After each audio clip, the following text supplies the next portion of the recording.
আসসালামু আলাইকুম। সবজির মধ্যে ব্রোকলি হচ্ছে আমার সবচেয়ে অপছন্দের সবজি। তবে বাজারে গেলে এর সুন্দর সবুজ রং দেখলেই কিনতে মন চায়। বাসায় এনে এটা কোনভাবে রান্না করব সেই সিদ্ধান্ত নিতে নিতে অনেকদিন পার হয়ে যায় আর এরকম হলুদ হয়ে যায়। শেষ পর্যন্ত এই একটা রেসিপি করি আর এই রেসিপিটা করলে তখন অন্য যত যাই কিছু থাকুক তা আর খেতে ইচ্ছে করে না। আমি এখানে ছোট সাইজের দুটো ব্রোকলি এভাবে কেটে আগে ধুয়ে নিয়েছি। এখন কিছুটা পানির মধ্যে 1 চা চামচের মতো লবণ দিয়ে তারপরে ব্রোকলিটা পুরোপুরি সিদ্ধ করে নিব। পানিটা এমনভাবে দিতে হবে ব্রোকলি যেন একদম পুরোপুরি সিদ্ধ হয়ে যায়। এরপরে পানি যখন মোটামুটি শুকিয়ে আসবে তখন এর মধ্যে সরিষার তেল দিয়ে দিলাম আর দিয়ে দিলাম 7-8 কোয়া পরিমাণ রসুন আর কিছু কাঁচামরিচ। রসুনটা একটু বেশি দিলে এই ভর্তাটা খেতে ভালো লাগে আর ব্রোকলির যে একটা গন্ধ থাকে সেটা চলে যায়।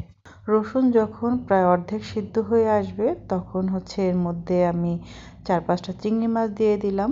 চিংড়ি মাছ সিদ্ধ হতে হতে এর পানিটা পুরোপুরি শুকিয়ে নিতে হবে। একদম যখন শুকনো হয়ে যাবে ব্রোকলির পানিটা তখন হচ্ছে চুলা বন্ধ করে এগুলো ঠান্ডা করে নিব। কিছু শুকনো মরিচ আমি আগেই ভেজে রেখেছিলাম। এখন এর সাথে পেঁয়াজ, লবণ এবং সেই মরিচ যেগুলো সিদ্ধ করে রেখেছি, কাঁচামরিচ, তারপরে রসুন, এগুলো সব কিছু একত্র করে মিশিয়ে একটা ভর্তা করে নিলাম। পেঁয়াজটা কিন্তু আপনি চাইলে একটু সরিষার তেলের মধ্যে হালকা করে ভেজে নিতে পারেন। এতে ভর্তাটা অনেকক্ষণ ভালো থাকে, কোনো বাজে গন্ধ হয় না। এখন চিংড়ি মাছগুলো হাত দিয়ে এভাবে ভেঙে ব্রোকলির সাথে মিশিয়ে সাথে হচ্ছে সেই মরিচ ভর্তা একত্রে মিশিয়ে সব হাত দিয়ে ভালোভাবে মেখে নিতে হবে। আর ঝাল আপনি যতটুকু খাবেন সেই অনুযায়ী মরিচ ভর্তাটা নেবেন। সাথে কিছু সরিষার তেল দিয়ে দিলাম আর আপনার লবণ কিন্তু অবশ্যই চেক করে নেবেন। ঝাল লবণ এগুলো অবশ্যই আপনি আপনার স্বাদ অনুযায়ী ব্যবহার করবেন। গরম গরম ভাতের সাথে এভাবে ব্রোকলির এই রেসিপিটা অবশ্যই একবার ট্রাই করে দেখবেন।